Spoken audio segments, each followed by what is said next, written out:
Baie welkom by die uitsending van ons erediens of by die Facebook en YouTube. Hier in Suid-Afrika is dit 'n bietjie die mekaar tyd en dit voel asof die land stil staan, want dit was nou eers die vakansiedae wat gepaard gegaan het met Paasnaweek, so 'n week voor dit 'n hele week se skoolvakansie, en nou nog al hierdie ekstra afdae, Vryheidsdag, wat Sondag was, en 1 Mei, Werkersdag, klomp skolevakansie daar tussenin, so ja nee, dit is een lang naweek op die ander en alles is 'n bietjie ontwrig. Maar hoe dit ook al sy, dis ons voorreg om vandag weer stil te staan by die Here se woord. Met sy eie bloed, en nie met die van bokke en kalwers nie, het hy net eenmal die heiligdom binne gegaan en 'n ewige verlossing tot stand gebring. Amen. Geliefdes, genade vir julle en vrede. Dit kom van God, ons Vader, van die opgewekte Here Jesus Christus, deur die werking van God, die uitgestorte Heilige Gees. Kom ons gebruik die geleentheid om saam te bid. Here, baie dankie vir hierdie tegnologie. Baie dankie vir nog 'n geleentheid om hier oor hierdie skerm, maar ook in die kerk self, fisies te kan stil raak, u aangesig te soek, ons in u woord te verdiep, ons denke te gebruik om dit alles wat gebeur het, en die betekenis daarvan vir ons, te kan snap, inneem, verwerk en deel maak van wie ons is en van ons verhouding met u.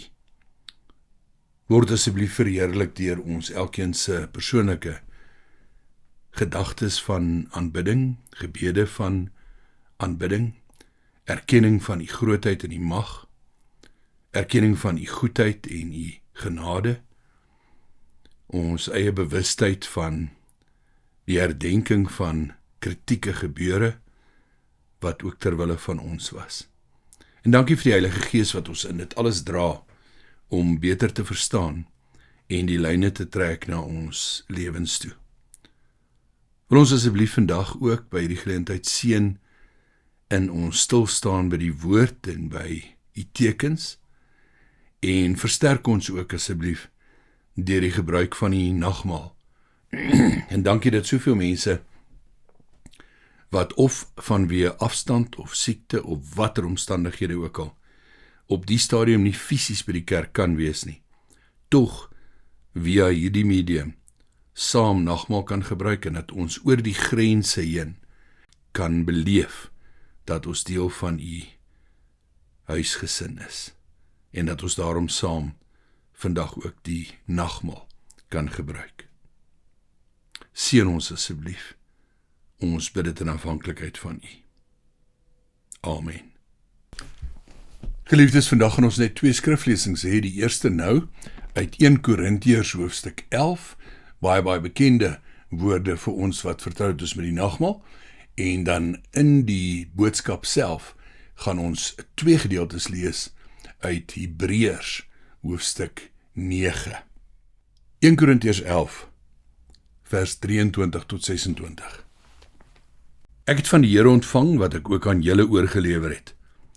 Die Here Jesus het in die nag waarin hy oorgelewer is, brood geneem, en nadat hy God daarvoor gedank het, het hy dit gebreek en gesê, dit is my liggaam.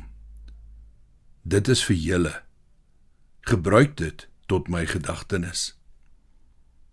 En net so ook het hy na die maaltyd die beker geneem en gesê, hierdie beker is die nuwe verbond, wat deur my bloed beseël is. Gebruik dit, elke keer as julle daaruit drink, tot my gedagtenis. Elke keer as julle van hierdie brood eet en uit die beker drink, verkondig julle die dood van die Here, totdat hy kom.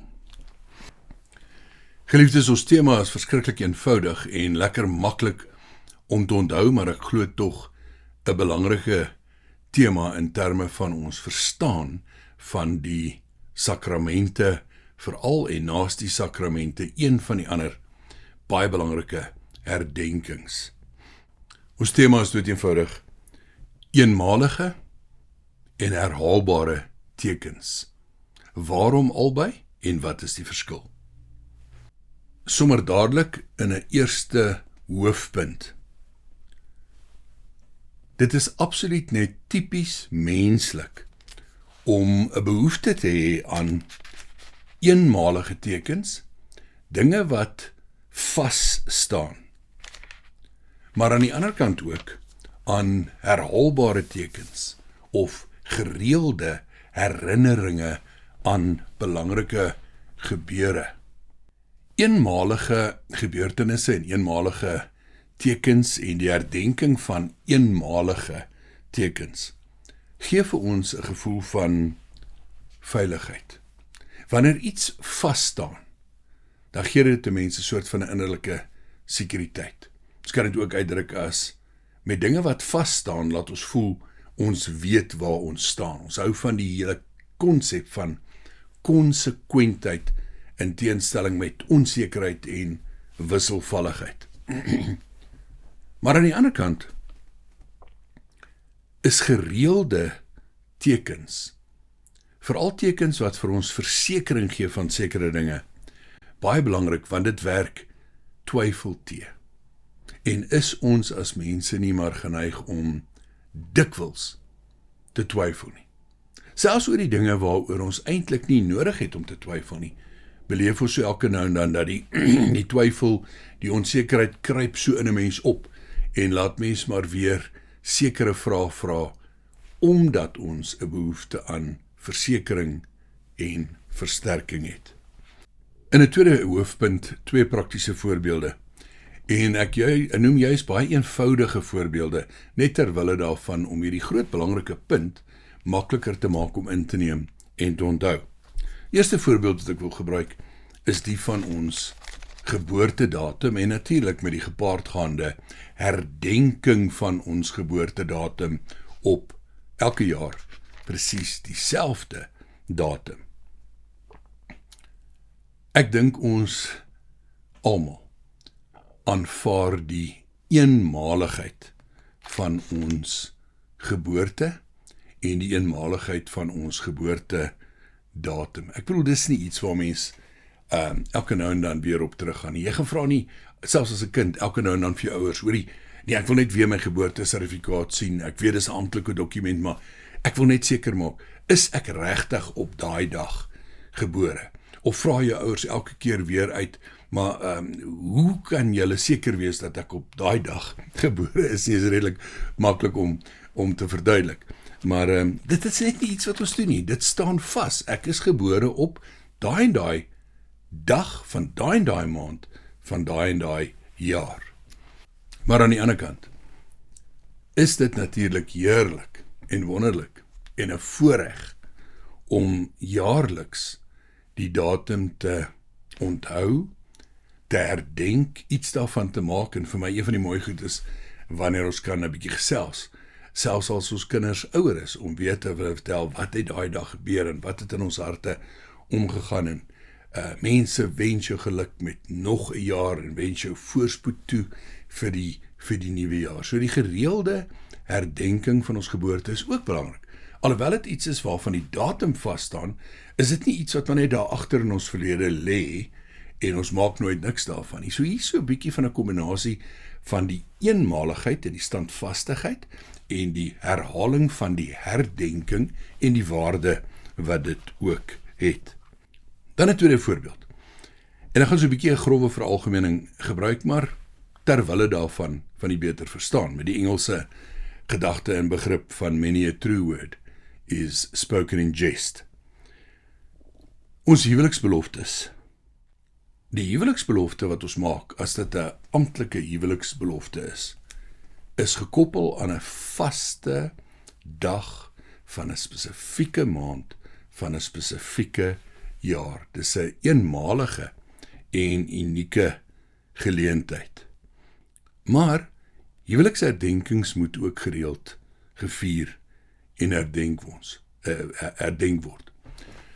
Ons vertel maar spottenderwys, maar met 'n dieper waarheid daar agter, dat navorsing het bewys dat veral vroue ten opsigte van sekere goed strek hulle geheue net 24 uur lank.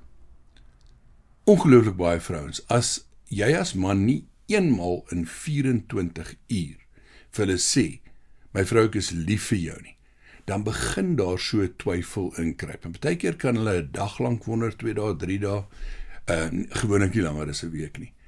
En dan kom die vraag, maar is jy nog lief vir my? En dan is die meeste, by verre die meeste mans, geneig om die verkeerde antwoord te gee. So ek wil eers stilstaan by die verkeerde antwoord, en dan so 'n bietjie 'n wenk gee oor wat is die regte antwoord. Die verkeerde antwoord wat die meeste mans gee is, maar nou wanneer het ek gesê ek is nie meer lief vir jou nie? Verkeerde antwoord. Verkeerde antwoord. Wat is die regte antwoord? Die regte antwoord is om net, sonder enige verdere kommentaar net te sê, my vrou, ek is baie, baie lief vir jou. En dan, om 'n bietjie 'n mental note te maak, om dit meer gereeld te sê, want dit is belangrik. Die eenmaligheid kan nooit die herhaalde versekering vervang nie. Geliefdes, in 'n derde hoofpunt. Dit is my absoluut wonderlik hoe God in sy verhouding met ons en met sy pad wat hy loop met gelowiges, Ou en Nuwe Testament, rekening hou met hierdie twee verskillende behoeftes van ons. God weet dat ons as mense vaste tekens nodig het. Dinge wat 'n vorm van sekuriteit gee, 'n sekerheid, 'n diepte. Maar aan die ander kant, van ons groot behoefte aan gereelde herinnerings, versekerings en versterkings. Kom ek noem enkele tekens. Ek begin met die Ou Testament. Een van die belangrikste tekens in die Ou Testament was die besnydenis. En dit was 'n teken wat absoluut eenmalig was en wat absoluut vasgestaan het. Eenmalig, 'n gebeurtenis, 'n teken waarvan die boodskap dood eenvoudig was, jy is ingesluit in God se verbond. Daarom het jy hierdie merk, hierdie teken ontvang. En binne die Ou Testamentiese konteks waar vrouens nie keuses en regte en so meer gehad het nie, was die betekenis daarvan ook jy en jou gesin is ingesluit in my verbond. Ek herhaal, 'n eenmalige en onherhaalbare teken. Maar dan wil ek in die Ou Testament 3 tekens noem wat geweldig belangrik was en waarvan die herhaalbaarheid en die gereelde herhaalbaarheid 'n baie belangrike rol gespeel het. Die eerste van die 3 wat ek wil noem is die Pasga. God verlos sy volk uit die slawerny van Egipte. 'n eenmalige historiese gebeurtenis wat vas staan met geweldig belangrike implikasies. Maar hierdie eenmalige gebeurtenis moet gereeld herdenk word om dit lewendig te hou in die denke en lewens en harte van God se volk. Daarom die pragtige gebruik dat die Pasga jaarliks gevier is, en vir my altyd belangrik om te noem dat dit die verantwoordelikheid van die oudste seun was wanneer die Pasga geëet word, om die vraag te vra, Vader, waarom eet ons vanaand so anders? En dan is die hele verhaal weer vertel van ons was slawe in Egipte. Dis wat die laaste nag gebeur het met die slag van die lammetjies, die bloed aan die deurkusyne en ons as volk se verlossing uit Egipte. 'n Gereelde herdenking van hierdie eenmalige gebeurtenis. Dan miskien bietjie minder bekend as die Pasga, maar miskien nog meer belangrik, die jaarlikse versoendag in die Ou Testamentiese godsdiens. Korrekte term daarvoor in Hebreëus is die Yom Kippur.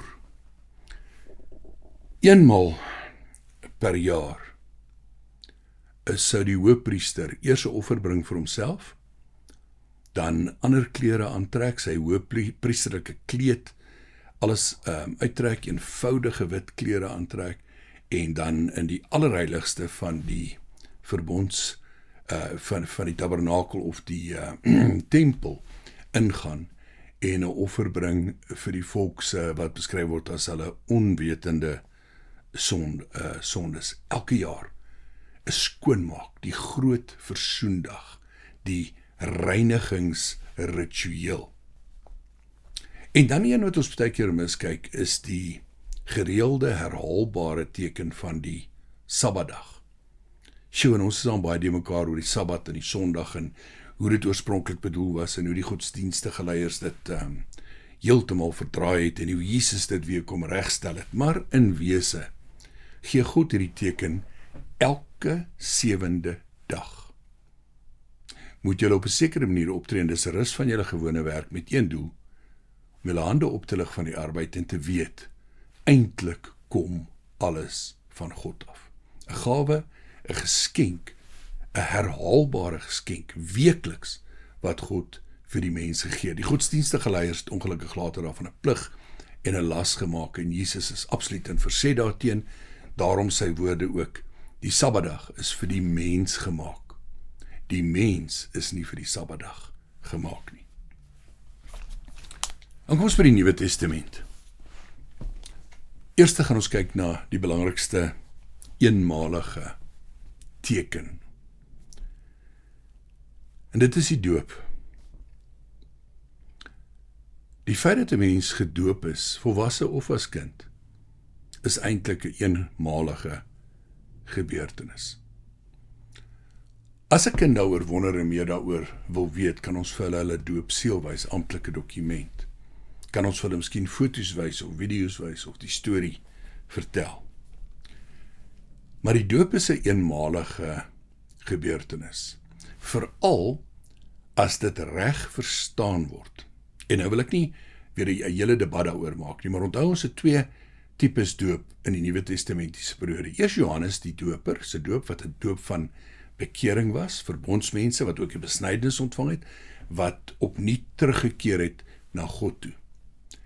En daar is kerke wat hierdie verbondsdoop, hierdie bekeringsdoop of geloofsdoop baie keer herhaal, maar dan is dit 'n doop wat 'n teken is van my geloof, om te sê ek keer weer terug na die Here toe.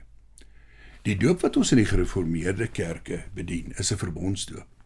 Dis die doop wat in die plek van die eenmalige besnydenis gekom het.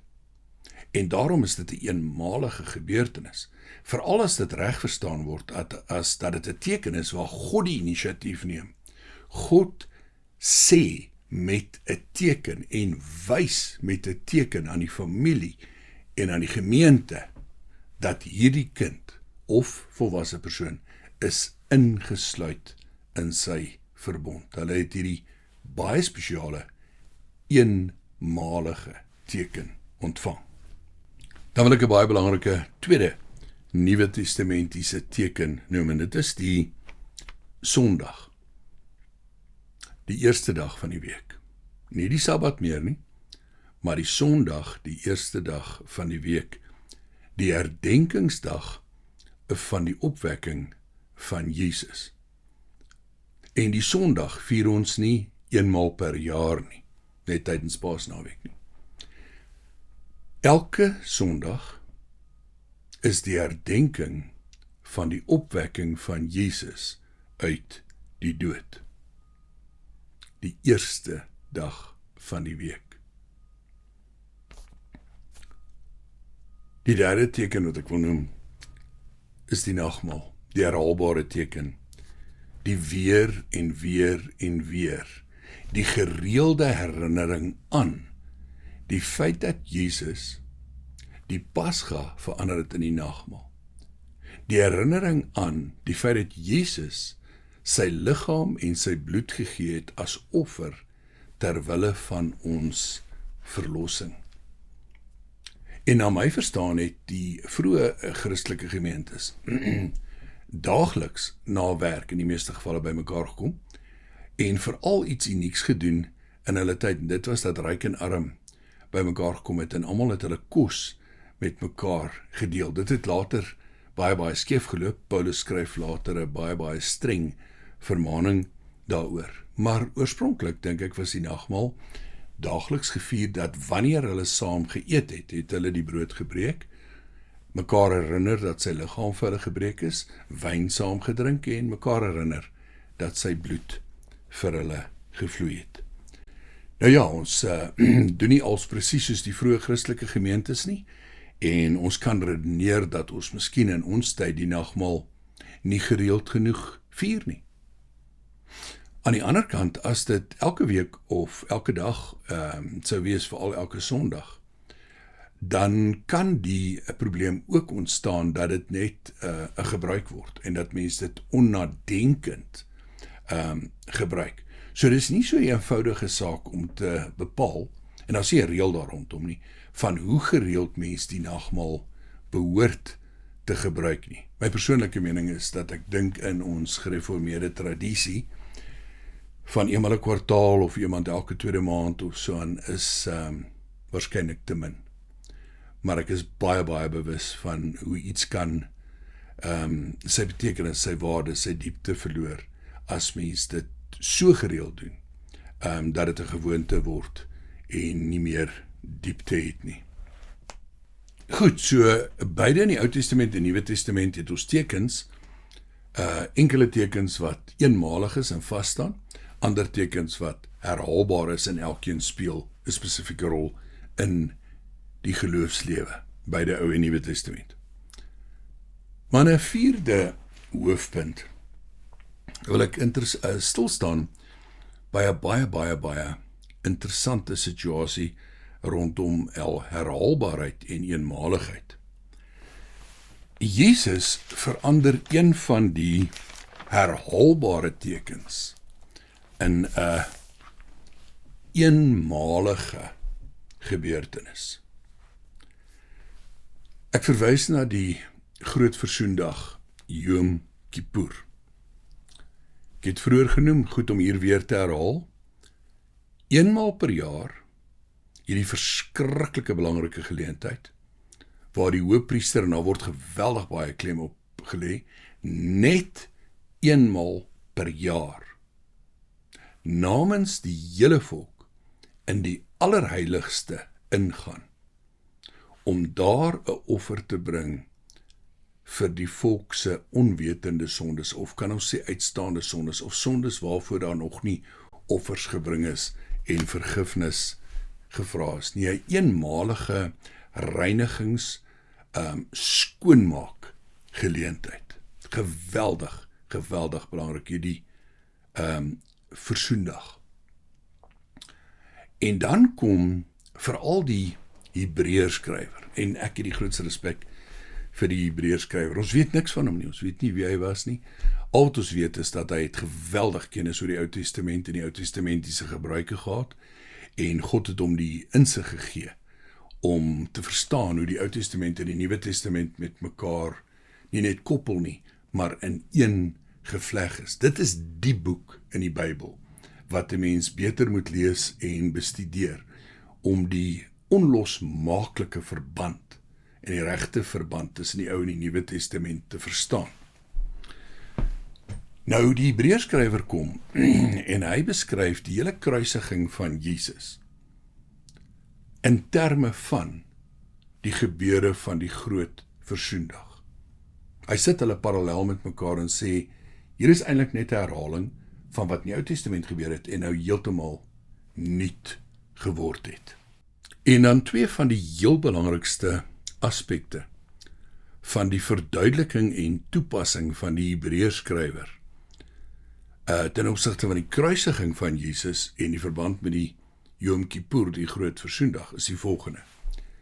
Die eerste is dat hy hierdie unieke, wonderlike beskrywing gee, dat Jesus die hoëpriester is wat die offer bring. So hy beskryf Jesus in terme van die hoëpriester wat in die allerheiligste ingaan en daar die offer bring. Hy beskryf natuurlik dan nou die allerheiligste as groter as die aardse tempel, maar die hemel.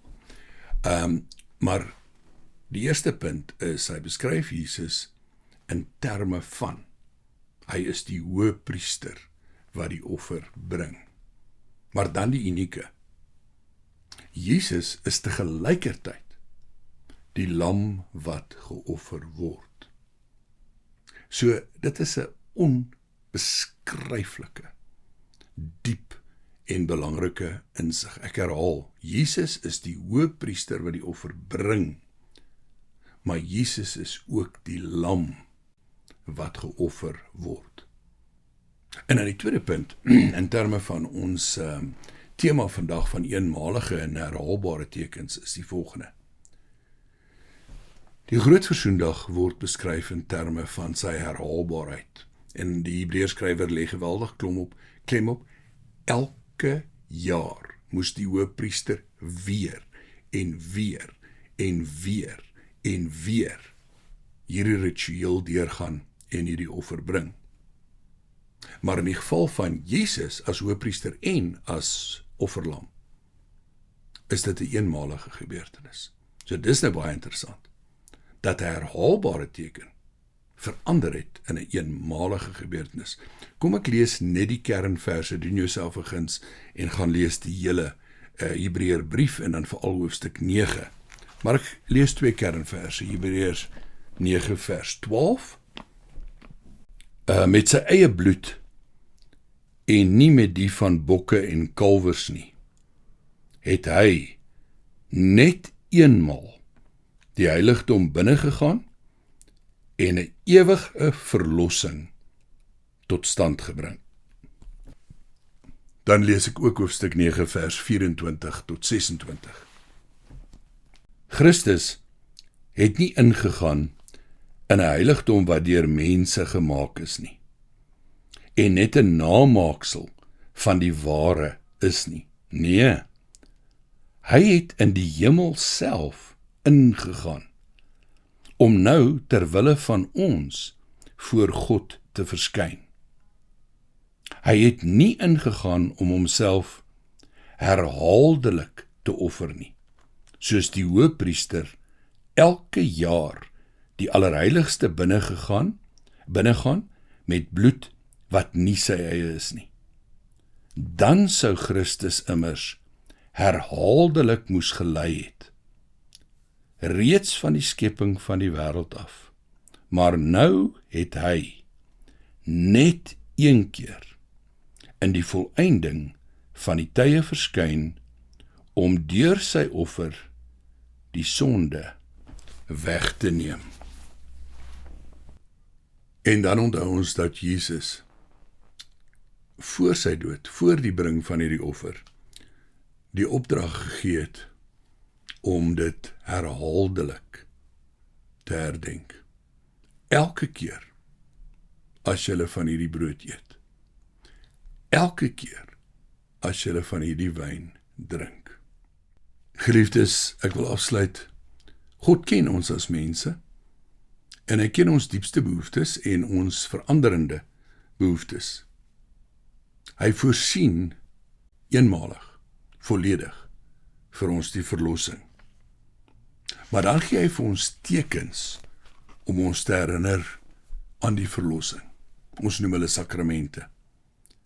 Sien die tekens in perspektief en gebruik die tekens in ooreenstemming met hierdie aansluiting by ons behoeftes aan sekuriteit, vastigheid, maar ook gereelde herhaling en gereelde versekering. Ek noem net weer die 3. 2 sakramente, die Sabbat of die Sondag beskou ons nie as 'n sakrament nie. Die doop is 'n eenmalige gebeurtenis, 'n vaste teken in God se verhouding met ons en ons insluiting in sy verbond. Die nagmaal, die weer en weer gereelde versekering, versterking en herinnering dat hy ons verlos het deur sy lewe en sy bloed te gee. Die Sondag, die wonderlike weeklikse herinnering aan die opwekking, die oorwinning, waar ons deur sy oorwinning 'n skoon begin kan maak kan ons elke week onthou, ons begin met 'n nuwe week. Dis die eerste dag van die week. Ek kan weer 'n skoon begin maak. Want by God kan ek deur Jesus se vergifnis weer en weer en weer 'n skoon begin maak. Amen.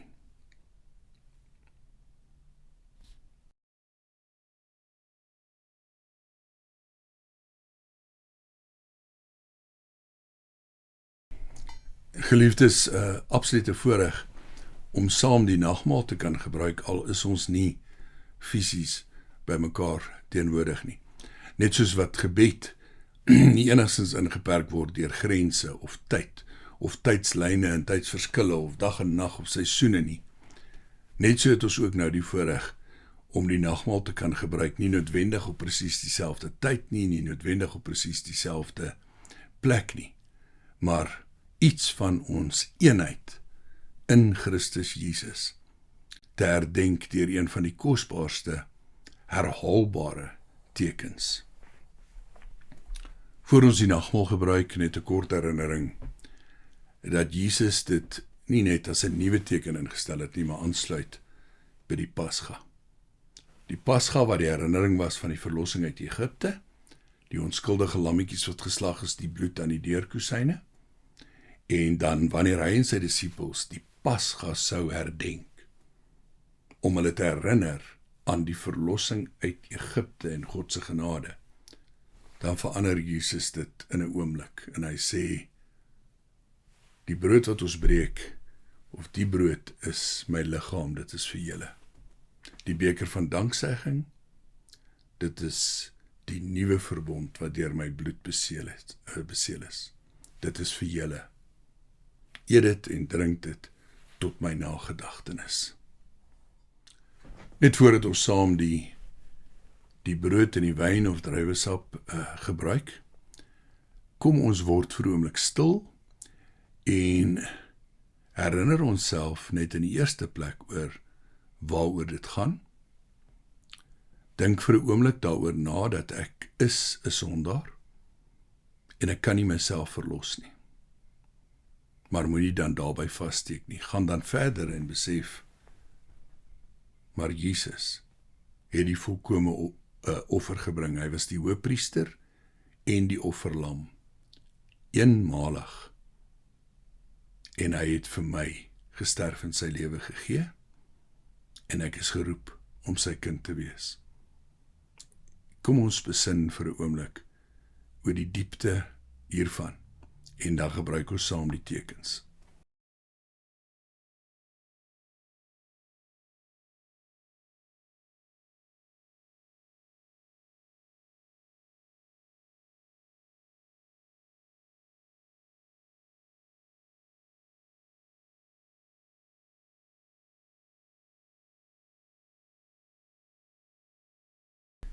Geliefdes, die brood wat ons breek, dit is die gemeenskap met die liggaam van die Here Jesus Christus. Neem dit, eet daarvan, dink daaraan en glo dat sy liggaam gebreek is tot 'n volkome versoening van ons sondes.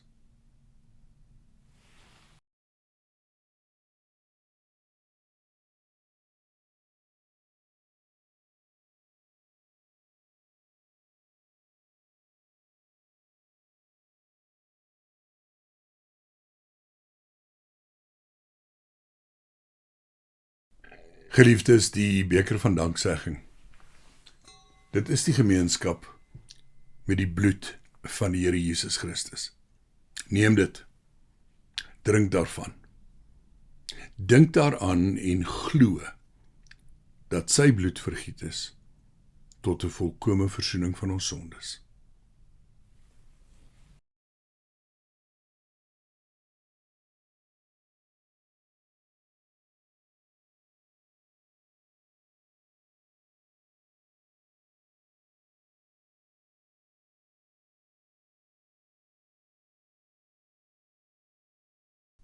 Here onse God, baie dankie vir die eenvoud van die tekens van die doop, die Sondag en die nagmaal.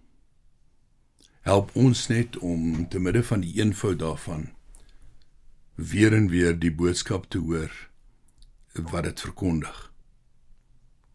Dankie dat U ons liefhet. Dankie dat U rekening hou met ons mensheid.